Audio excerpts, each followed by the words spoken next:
Q&A, questions and answers. What is the relation between opinion and offending?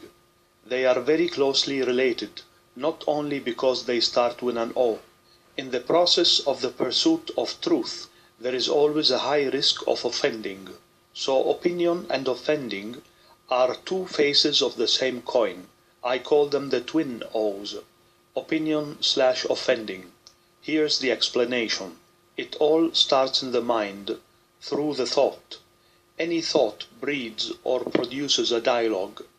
A dialogue breeds different viewpoints, different opinions, and different opinions lead us unavoidably towards offensiveness.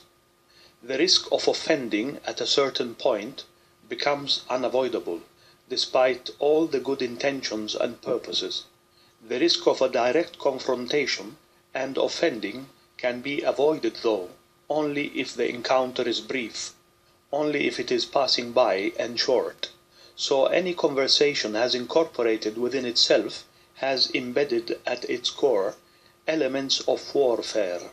Violence, only verbal, yes, but could, under certain circumstances and some kind of pressure, go also to the physical realm. The more complicated and difficult is the issue, the higher is the probability of offending each other. Most people are willing to crush, to stampede sensitivity and kindness in order to let their opinion or their truth triumph. Opinion and offending go along together, just like the train tracks. They start in parallel, but if you look at them at a distance, they touch each other. They clash. The ancient Gnostics knew it. They knew it very well.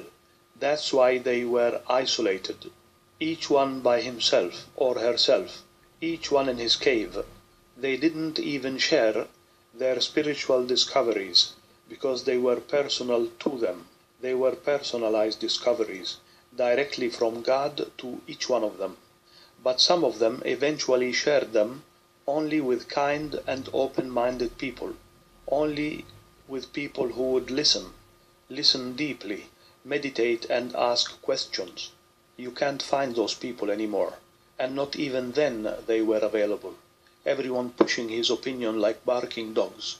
The ancient Gnostics would eventually share their discoveries with other Gnostics like them, people who would listen with amazement, asking questions without arrogance, asking questions without hiding some sort of malign intentions, of negative attitude, negative vibes, which we humans, and especially the Gnostics, can detect it very easily.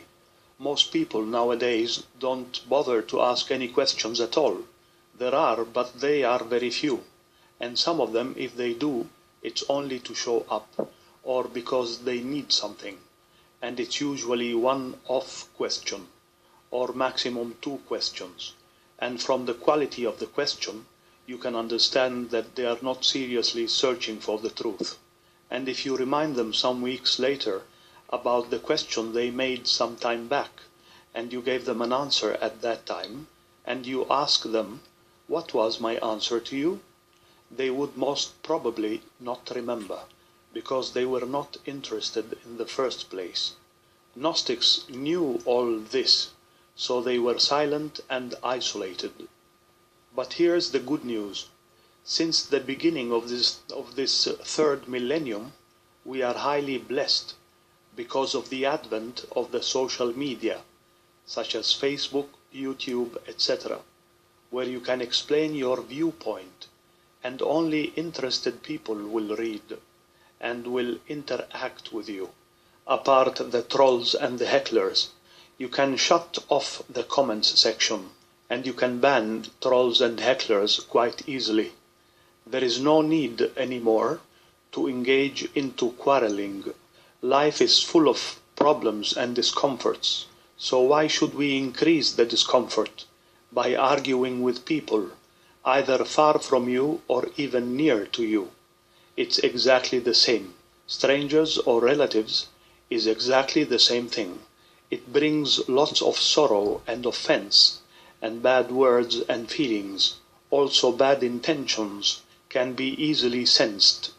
During the 90s, and to be more precise, from 1989 to 2001, I interviewed a lot of people, just out of curiosity, just to make my own statistics, people who were church attending, pastors, elders, Bible-believing Christians, and many old people, in order to learn from their experience and get their wisdom, even bedridden people, and also deathbed confessions. And most of them, and it was to my great surprise, they would confess to me privately, only the two of us, so very privately, looking at their right and at their left, some with shining eyes, i.e. light tears, and said the same sort of sentence. Approximately it said, if I had to do it all over again, I wouldn't. Yes, you heard it right. If I had to do it all over again, I wouldn't. Sincerity was palpable, mixed with regret and suffering. Those experiences were catalytic for me in convincing me to stay alone beside the Lord, and I have never been happier.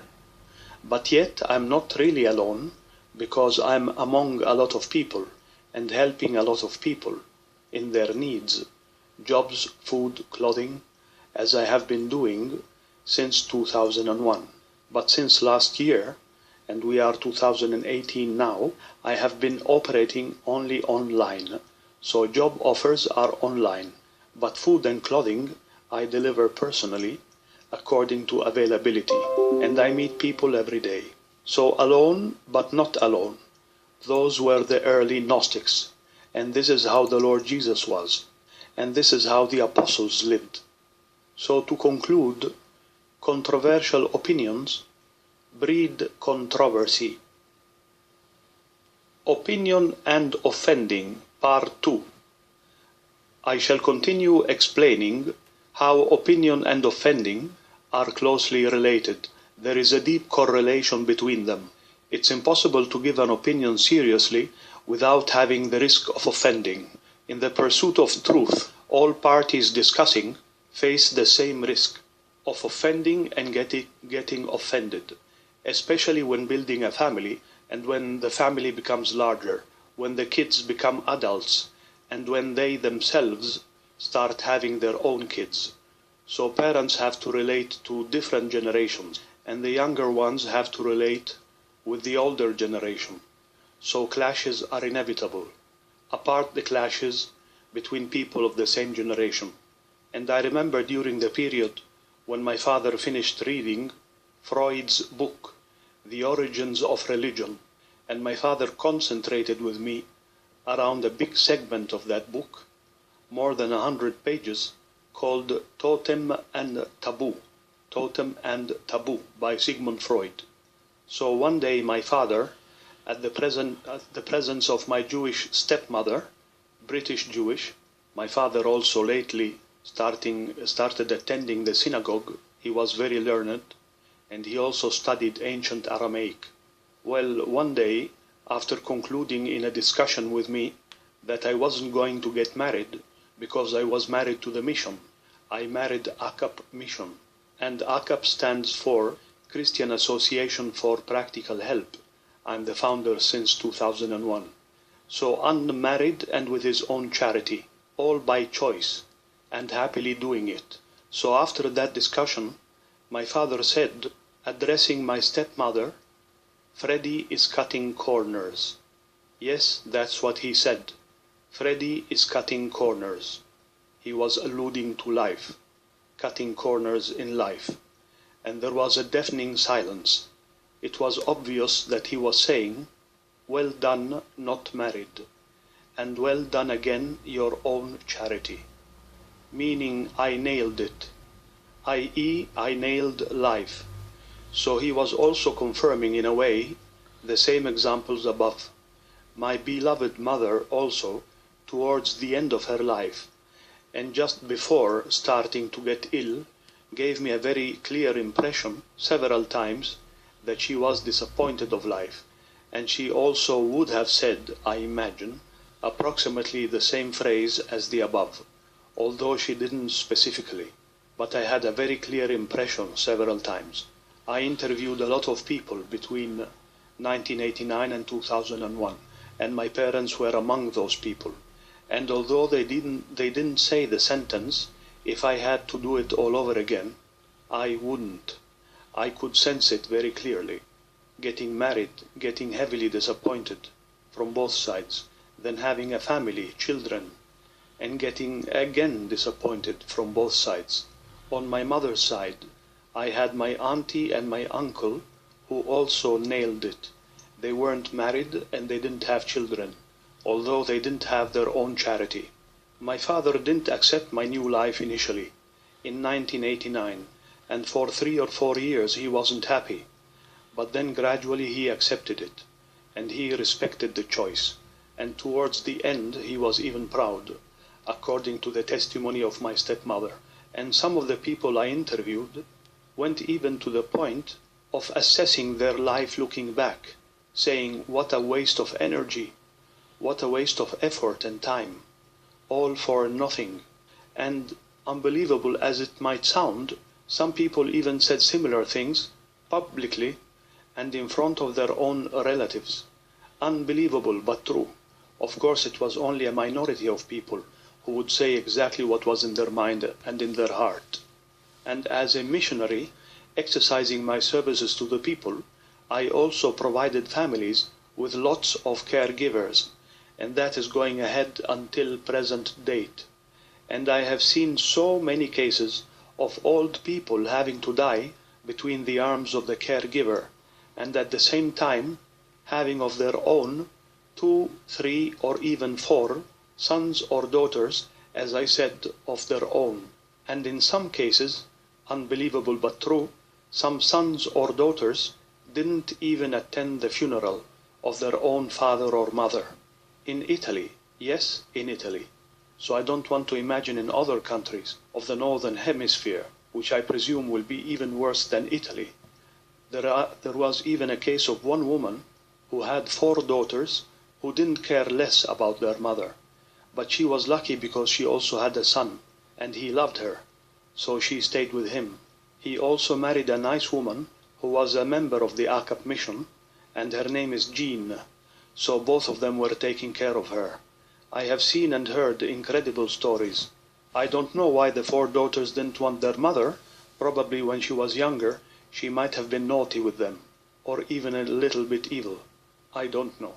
My father also explained to me, from the long chapter of Freud, Totem and Taboo, the theory, if we can call it like that, the theory called the killing of the old man, the primordial man or woman, the archetypal man or woman, starting from the era when human beings were living in caves.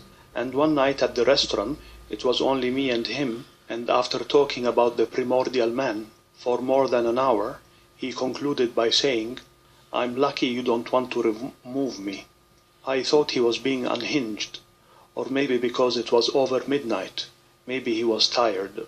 But no, he was in his full capacity. It was a long story to explain and complicated, a theory of Sigmund Freud, relating to the natural selection of nature, since the dawn of history, where in front of an old person, and even if perfectly capable, it is neurologically dopaminic to filter the world around us by entertaining rewarding beliefs and biases, leading to unconscious eugenetism, i.e. naturally concurring to the removal of what is doomed. It is a natural behavior of nature, and old men of the caves, as Freud said, and as my father pointed out to me, once they understood that they were almost not capable, they would just go into the woods and find themselves another cave. They would just separate themselves. But unfortunately, in the last thousands of years, that is not possible anymore, because of family ties. Family would not permit that this might happen, except of course some exceptions, as the ones mentioned above. But many people are accepting either family members or elderly people to go to independent structures, such as a hospice, etc. So to conclude, in which terrain does opinion and offending breed superbly? The answer is obviously within the family, as Freud pointed out, and all psychologists also, and sociologists. So let us pray that each one of us might know exactly the will of God for himself or for herself, and to teach and share the best human values we can get. Fred Zakaria, 2018.